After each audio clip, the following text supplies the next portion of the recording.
I am joined on Skype now by Dr. Gail Iles, or Dr. Awesome, as I also know her. Morning, Gail. Morning, everyone. Morning, John. Lovely to see you. Gail is a particle physicist who is currently working on building a neutron-Lau diffractometer, whatever that is. And previously, when we first met, Gail was an astronaut instructor at the European Space Agency. Gail, actually, let's get this out of the way. What is, in simple terms, a neutron-Lau diffractometer? Why are you building one? Okay, that's two questions. It is. First question, what is a Laue diffractometer? Well, if you like, it's a very powerful microscope. So what we can do is we can take crystals, quartz or silicon-type materials, and we can find out what the atomic structure is of these things. Cool. A Laue diffractometer is a very complicated camera which takes pictures of the actual atoms within crystals within matter. Wow. Can I get one on Amazon? You can certainly look for one. Cool. Well, when you've built it and you've put it up on Amazon, let me know. I'll buy one, definitely. I want to see the atoms. Okay, I think you need about 500,000 on the current market. Okay. Well, I'll start saving. Look, Gail, as you know, I am on a mission this weekend as part of NASA's Global Space Apps Challenge to hack my way into space. Now I'm just looking at the clock, I have about an hour and a half until my deadline of getting to space. Now, that's fine because I know, on average it only takes about 8 minutes to actually get to space. So that's okay, but I'm asking some experts for their advice. Now, you are one of those experts. Me and Chris and Claire, my other space agency colleagues, were lucky enough to train with you for a few days about a year and a half ago at the European Astronaut Centre as astronauts, which was very, very cool. And I remember you saying to some of the astronauts that we met about how they were, or about them, about how they were the best of the best. And I said, oh, these are the best of the best. And you replied, better than the best. Now, which qualities do you think make someone better than the best and best suited to fly to space?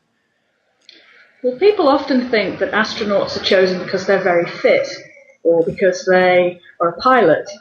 What makes the astronauts extra special is that not only are they specialists in one subject, they are also all-rounders.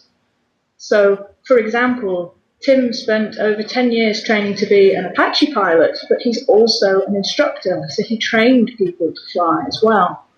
Samantha also is a fighter pilot, but she also has a master's in science.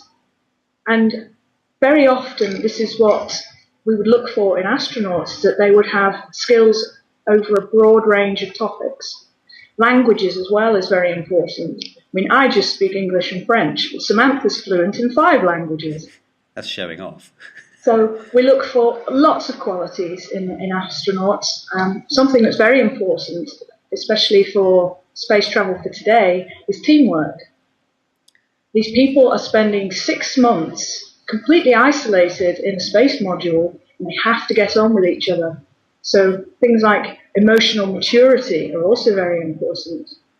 So the tests that the astronauts go through last for a year, and they involve not just their ability to fly an aircraft, not just their ability, their intelligence levels, but also their psychological profiles, their health, their ability to cope with new situations.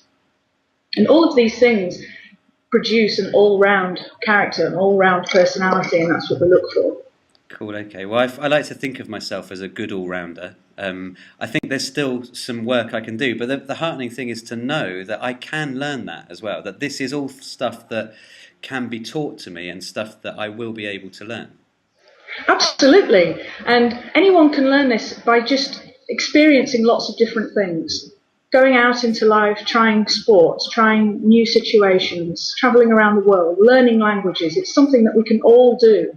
Cool. Okay, so that's a good thing for me to know, that I'm not unsuited to space.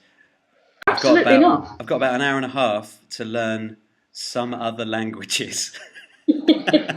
I'm surrounded by hackers this weekend as well, so it might be a computer language that I'm learning, so I can speak to the software that I'll be using. Gail, in terms of that sort of experience as well, and the enormous amount of skills, different sorts of skills that you have, I mean, are wonderful all round, but you studied for your first degree with the Open University. And that's an organisation that I really love for its mission to bring high quality degree level learning to people who might not have the opportunity to attend traditional campus universities. How did you learn about what the OU were doing, and how have the opportunities that it offered to you affected your life? Well, the Open University, I just can't sing its praises enough. I was actually in a bus travelling, and I saw the advert for the Open University on the bus in front, and that really says everything. It really does prove that the Open University is open to all, if the advert is on the back of the bus. The other fantastic things, like you say, for people who can't attend a traditional university, the Open University is also very affordable. And you can fit it in around your lifestyle. The vast majority of the students hold a full-time job and do the studying in their part-time. So in my personal situation, I had two very young children, so I was very restricted in where I could go, but the Open University studying at home was perfect for my circumstances at the time.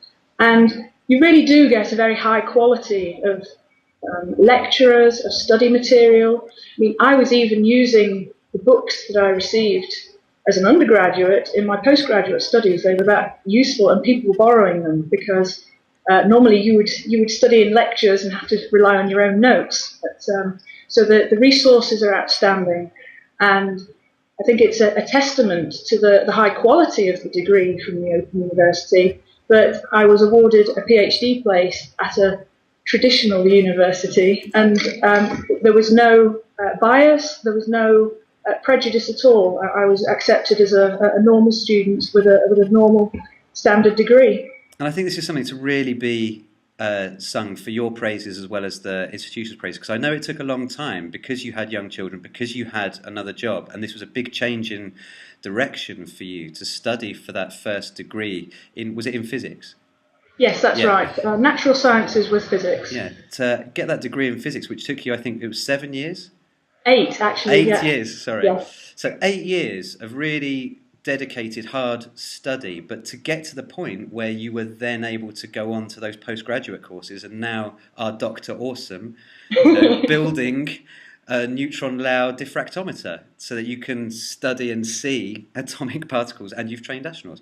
So it's something that I'm very keen for our young agents to understand. It's something that came through with my conversation with Don Thomas, the NASA astronaut, yesterday. Never give up. If you've Absolutely. got that thing you want to do, really go for it. Yeah.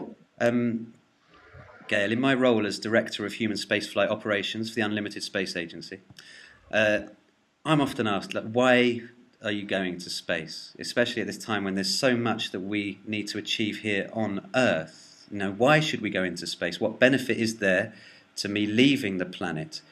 What answer do you have for people asking why should he go into space? Why should we as a race go into space? Yeah, this is a question that's asked a lot.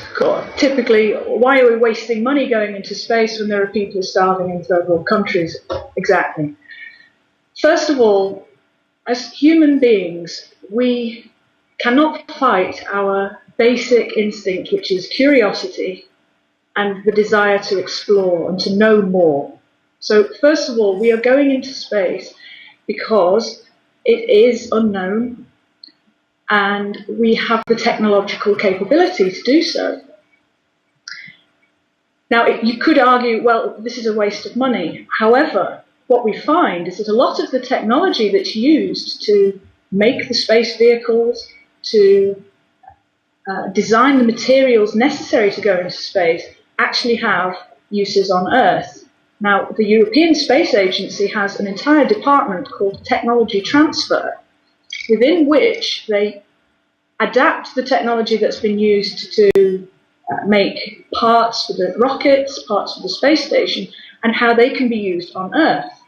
So one good example is the recycling of water. In a space station, all of your resources are finite. They're all limited. You have to either reuse or restock the materials, the items that you have there. So water, for example, is very, very important. It's a crucial element and it has to be recycled. Now, what ESA worked on was in the technology transfer department was a water purification system that converted what's called black water, i.e. the waste from human beings, into grey water. So grey water can be used for things like washing or brushing your teeth. And these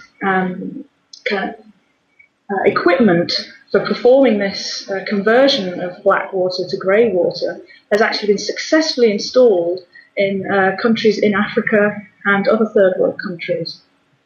So we can see a direct benefit, and there's lots of medical research is done. Very often some of our astronauts are medically trained. So we're learning more and more about human beings and science and technology. I spoke to Alex Kumar yesterday, who is ESA's current research medical doctor at the Concordia station in Antarctica.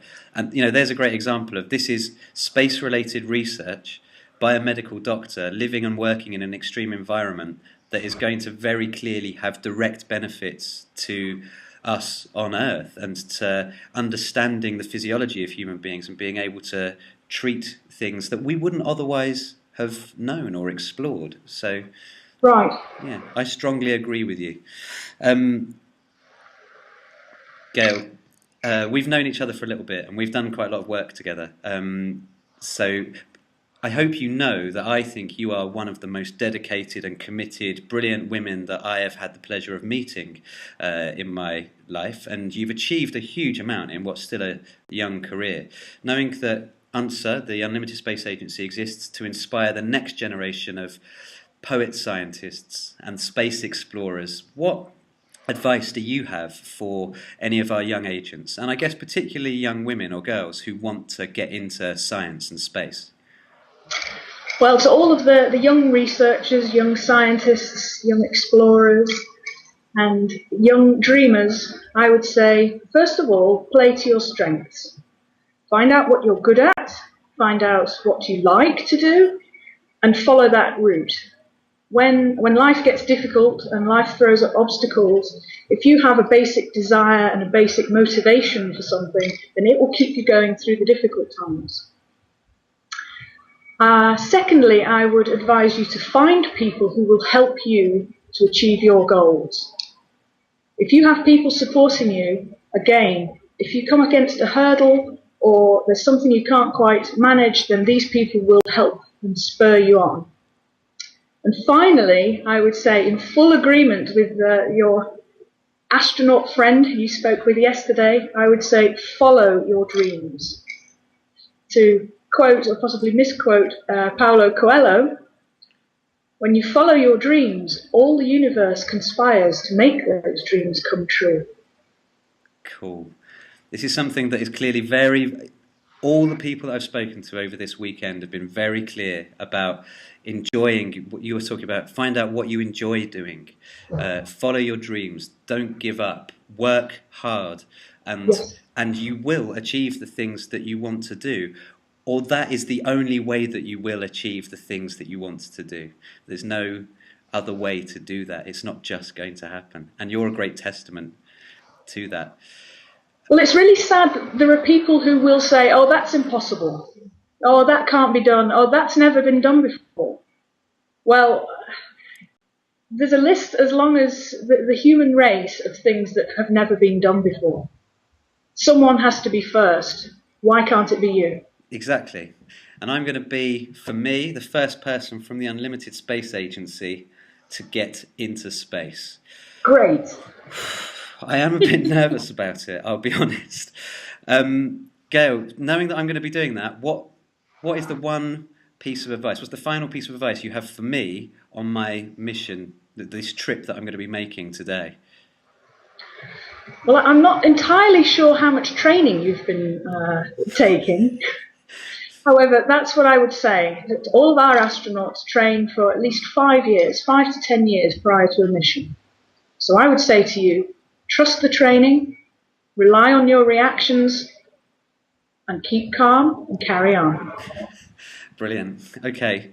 I'm going to remember all of these bits of advice. They're brilliant. Thank you so much for your time today. I hope you have a lovely Sunday. I'll let you know how the trip goes. Yes, please. Okay. I want a hello message from space. Of course. Of course. Gail, thank you very much, as always. I'll speak to you again very soon. Happy Sunday. Happy Sunday, John.